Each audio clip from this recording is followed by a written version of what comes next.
नमस्कार, सत्यदर्शन न्यूज मध्ये आपले स्वागत आहे। मी पायल शहा। एक नजर टाकूया आजच्या ठळक घडामोडीवर। वाहन चालकांनो सावधान, वाहतुकीचे नियम झाले कडक। आता मोटार वाहन नियम कक्षात सुधारणा केली आहे। अपघात कमी करण्यासाठी केंद्रीय मोहन नियम 2026 न बदल केले आहेत। जानेवारी पासून या नवीन नियमांची अंमलबजावणी सुरू झाली आहे।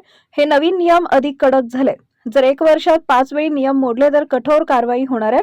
वाहनांना फिटनेस प्रमाणपत्र, लोन, परमिट, एनओसी मिळणार नाहीये। याच सोबत तुम्हाला वाहन रिन्यूअल आणि विकता येणार नाहीये, असं विजय पाटील, सहाय्यक प्रादेशिक परिवहन अधिकारी, सोलापूर यांनी सांगितलंय।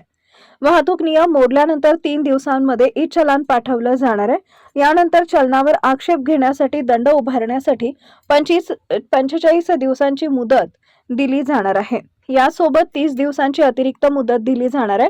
दरम्यान प्रलंबित दंड न भरल्यावर तुमचे वाहन परिवहन विभागाच्या पोर्टलवर ब्लॅकलिस्ट मध्ये जाणार आहे। तसेच 5 वेळा नियम मोडल्यास त्यांना सराईत गुन्हेगार मानलं जातं, त्यांच्यावर कारवाई होऊ शकते। दुसरीकडे चालनावर आक्षेप घेतल्यानंतर अधिकाऱ्यांनी फेटाळल्यानंतर वाहनधारकास न्यायालयात जाण्याचा अधिकार आहे। त्यासाठी दंडाची 50% रक्कम भरावी लागणार आहे।